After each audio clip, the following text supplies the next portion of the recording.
سلام، خرمگس برگشت. کار ما حاجی تموم شد. ساعت 5 الان دارم میرم دنبال حاجی. دیروز با ماشین حاجی رفتیم، با حاجی گفتم تو ماشینتو بذار. وای بوی نون بربری اومد. جان با حاجی گفتم حاجی به ماشین من بریم. باشه بریم خونه دوشموش بگیریم، یه لباسی بپوشیم. امشب 2 تا از دوستان و یه آقای اردلان و اشکان بودن، رفیقای من وکیلا. اون دوتا میان با یه دوست دیگه داریم، اون آقام دکتره. امشب جو خیلی سنگینه، 2 تا وکیل، یه دکتر، یه دونه خلبان با حاجی. ببین دیگه چی میزی بشه اون شب دیگه. واو. آقا میگم یه چیزی من بذار به شما بگم، هر از گاهی من احساسمو میخوام بگم. میگم حالا راحتیم با هم میگم اون موقعی که علف میکشیدم انقدر که بی انگیزه بودم، پیش خودم میگفتم حاجی بزن برای چی بزن کار بکنم، برای چی بابا. بالای 20 بار تصمیم گرفته بودم برم با حاجی بگم که اصلا علف میکشیدم. یه سری رفیق تو ذهن خودم داشتم که جزو خارکسته ترین رفیقای کره زمین بودن. این کسکشا فقط به من میگفتن که چیزای منفی رو انجام بده. مثلا می‌خواستم دیگه با حاجی بگم حاجی من دیگه خسته شدم نمیخوام کار بکنم، مثلا سهم منو بده من برم. الان دارم فکر می‌کنم آقا خارکسته کجا می‌خواستی بری؟ خواهر تره گاییدن. به قول شمالی‌ها میگن خواهر تره گاییدن. تره مثلا به خودم دارم میگم. کجا می‌خواستی بری؟ اگه یه موقع خر کله تو رو لگد میزد میگفتی تکلیف چی بود؟ بعد حاجی انگیزه نداشتم. مثلا نه انگیزه داشتم با دختر برم بیرون، نه انگیزه داشتم لباس بخرم، نه انگیزه داشتم با یکی حرف بزنم، نه انگیزه داشتم یه رستوران بشینم. یعنی الان حاجی همه اون موقع پیش خودم میگفتم این چیزای کوچیک که حال بابا چه چیزای کوچیکی بابا، ناشکری بودم من. ای خدایا جانم اگه دم دستی یه دونه بزن پس کردن من. اگه من ببین دیگه پس کردنی چقدر بدم میاد. ولی یه دونه جانم الان بزن. راه نره بس نزن. گرفتی چوری شد. ولی ببین بازم، ولی آقا تو همین با این که این 20 رو میکشیدم و دنیا رو دایورت میکردم به خایه و علف، خدا رو فراموش نمیکردم. خدا شاهده به قرآن مجید. میدونستم کار اشتباهی دارم میکنم، ولی چجوری بهت بگم، مثلا شبا که حاجی صحبت حاجی 10-12 سال بود، شبا که دعا میخواستم بکنم بعضی شبا میدونستم حاجی کارم اشتباهست دیگه. حاجی خودمونیم دیگه، حالا اصلا آقا کسبازی رو بزنیم کنار دیگه. علف میدونی که حاجی برای بدن مضر بود دیگه. مثلا کاری ندارم چی کار میکرد و چه تصمیمای کسشری میگرفتی رو بماند. من به عنوان یه بنده خدا که یک یوزر به حساب میام در این دنیا و این بدن من امانت دست روح منه، برای روح من کسکش ضرر داشت دیگه.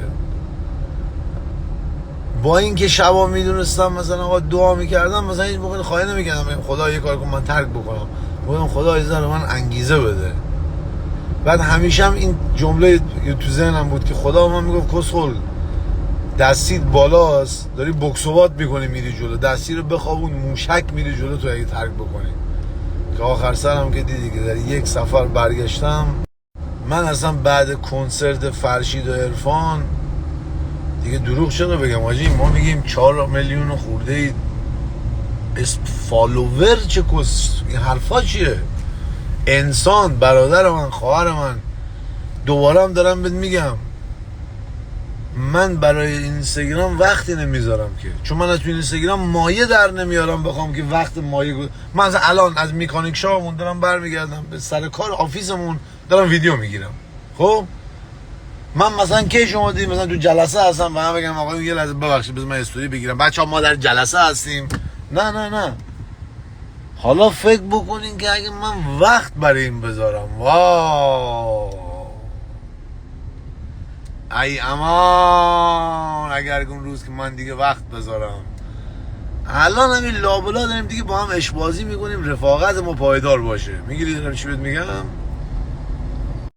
این تازه مراسم خواستگاری این 8 ماهی.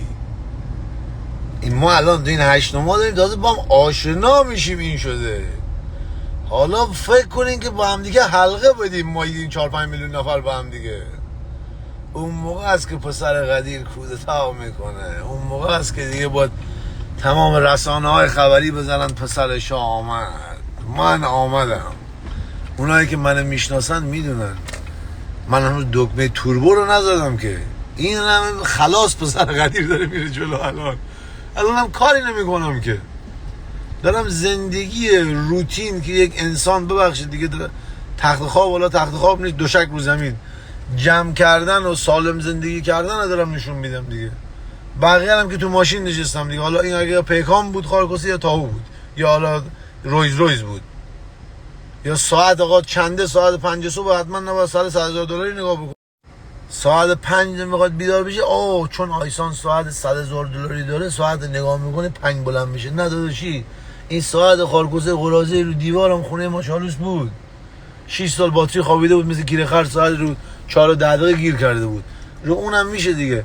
من تازه دارم اینا نرمشه بچه‌ها. فعلا من الان دارم نرمش میکنیم با هم دیگه که سالم زندگی کنی، زود بیدار بشی، خدا رو بد تا بعد از مراسم خواستگاری اون موقع است که پسر قدیر کولاکو شروع بکنه.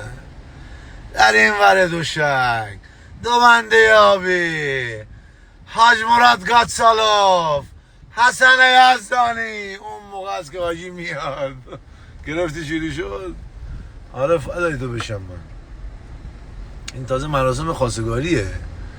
بعدم من داداش هیچ کی رو فالوور نمیبینم. من عمل جیگر خودم میبینم، نفس خودم میبینم به والله قسم.